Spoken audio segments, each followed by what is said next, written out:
আসসালামু আলাইকুম, সবাই কেমন আছেন? আলহামদুলিল্লাহ আমি ভালো আছি। ইফতারির পর ছাদে উঠেছি গাছে পানি দেওয়ার জন্য। আমি দিচ্ছি না, আপনাদের ভাইয়া দিচ্ছে, আমি রেস্ট নিচ্ছি।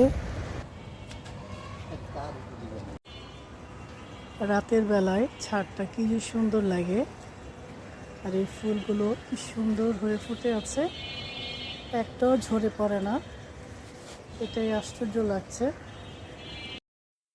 মাশাআল্লাহ মাশাআল্লাহ, গাছে কতগুলো জবা ফুল ফুটেছে একসাথে, দেখতে কি যে সুন্দর লাগছে জবা ফুলগুলো।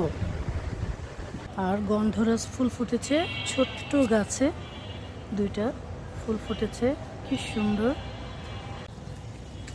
অপরাজিতা গাছটাও কত বড় হয়ে যাচ্ছে, মাশাআল্লাহ, একদম কোথায় উঠে গেছে। ছাদে এসে গাছগুলো দেখলে কি যে শান্তি লাগে। এই যে করলাগুলো কোথায় উঠে গেছে, এই গাছে ফুল ফুটেছে। গাছে পানি দেওয়া শেষ হলেই নিচে যেয়ে আবার রান্না করতে হবে, আর ছাদেও ভালো লাগে, তাই একটু সময় কাটিয়ে গেলাম। আজকের রান্নাটা ইফতারির পরেই করছি, শরীরটা খুব একটা ভালো না। টমেটো কেটে নিয়েছি আর রুই মাছ মশলা দিয়ে মেখে নিয়েছি। আজকে টক করে মাছটা রান্না করব। টমেটোর টকটা খেতে ভালোই লাগে। মাছটা ভেজে নিচ্ছি।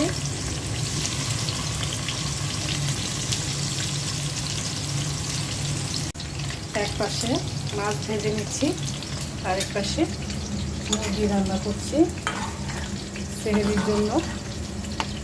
অল্প করেই রান্না করি, কারণ বাসিটা পরের দিন খেতে চায় না।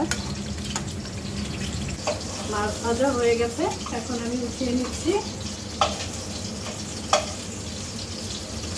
মাছটা ভেজে নিলেই ভালো, খেতে ভালো লাগে।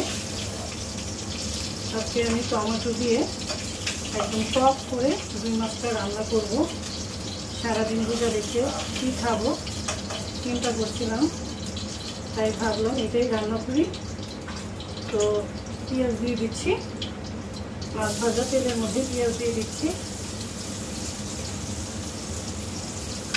আজকে শরীরটা ভালো না, তাই বিকেলে আর রান্না করিনি। সন্ধ্যার পরেই ইফতারি খেয়ে তারপর রান্নাটা করব। পেঁয়াজের মধ্যে টমেটোটা দিয়ে দিচ্ছি, টমেটো ভেজে নেব পেঁয়াজের সাথে।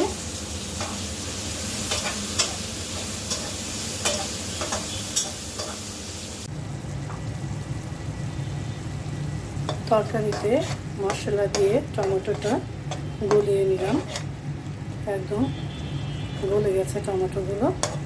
এখন মাছটা দিয়ে দিব।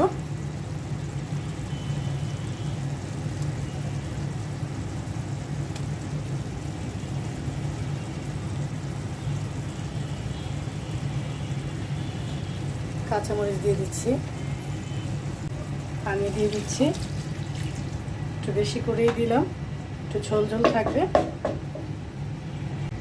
ঢেকে দিচ্ছি। এদিকে মুরগিটাও হয়ে গেছে। নামানোর আগে একটু জিরে ফাঁকি দিয়ে দিচ্ছি। দেখি রুই মাছের তরকারির কি অবস্থা। এই তো হয়ে গেছে, একটু ঝোলঝোলি থাকবে। সবাই ভালো থাকবেন, সুস্থ থাকবেন। আল্লাহ হাফেজ।